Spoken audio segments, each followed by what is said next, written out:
ताकत वेदों, शिक्षा और सभ्यता में है। वो ताकत छीन लो, फिर भारत को लूटना आसान हो जाएगा। फूट डालो और राज करो की नीति से अंग्रेजों ने भारत की शासन व्यवस्था तहस नहस कर दी है। हर तरफ खलबली है। कुछ राजा और पालेगार आजादी के लिए ब्रिटिश के खिलाफ आंदोलन छेड़ चुके हैं।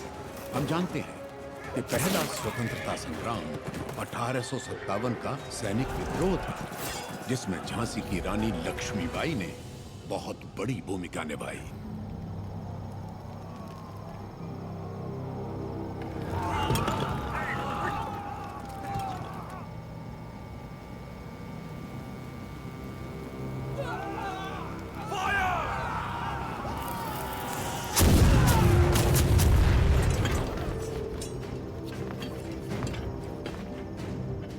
महारानी झांसी के नेतृत्व में स्वतंत्रता की ये लड़ाई शुरू हुए 3 महीने हो गए। 20,000 योद्धा हमारे साथ मैदान में उतरे और अब सिर्फ हम 100 योद्धा ही बचे हैं। कल अगर हम रणभूमि में उतरे तो फिर हम 100 भी नहीं बचेंगे। ये स्वतंत्रता संग्राम हमने शुरू किया था और हम ही इसे खत्म करेंगे।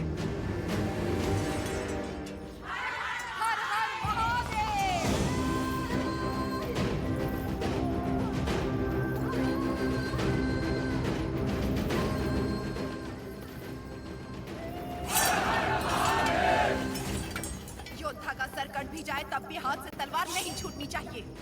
युद्ध में प्राण देने वाला शिव के समान है सेनापति। इस लड़ाई को रोकने का हक आपको किसने दिया? इस महासंग्राम को ना तो मैंने शुरू किया और ना ही आप लोगों ने। आप लोग लड़ने से डर रहे हैं क्योंकि सिर्फ 100 बचे हैं। इस युद्ध का पहला बिगुल 10 साल पहले फूंकने वाला था एक अकेला वीर।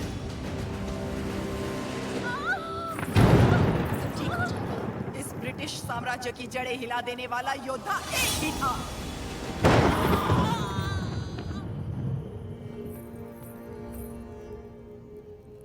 बेटा हुआ है, लेकिन मरा हुआ।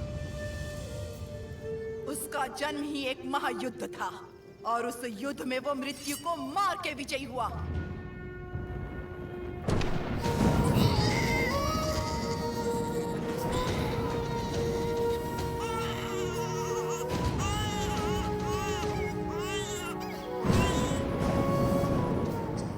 मृत्यु को हरा कर पैदा हुआ है, अब मृत्यु से छू भी नहीं सकती। वो एक योगी था, एक महायोद्धा था, स्वातंत्र की पहली अलख जगाने वाला रेनाडू का सूर्या।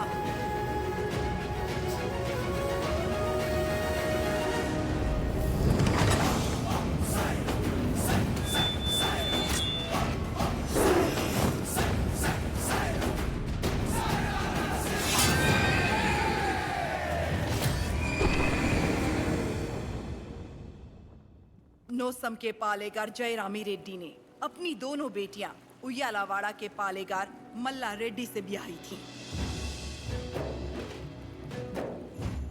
बड़ी बेटी ने 2 पुत्रों को जन्म दिया और छोटी ने एक को, जिसने सिर्फ 6 बरस की उम्र में दिखा दिया कि वो कोई साधारण बालक नहीं है।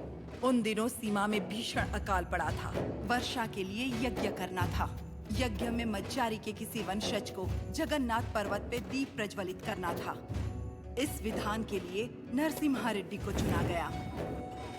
हर कार्तिक पूर्णिमा को नरसिम्हा रेड्डी के हाथों दीप प्रज्वलन किया जाता। आसपास के सैकड़ों गांवों के लोगों का मानना था कि ये दिया एक उज्जवल भविष्य का संकेत है। नरसिम्हा रेड्डी को उनके नाना ने गोद ले लिया क्योंकि उनके पास नोसम किले का उत्तराधिकारी नहीं था।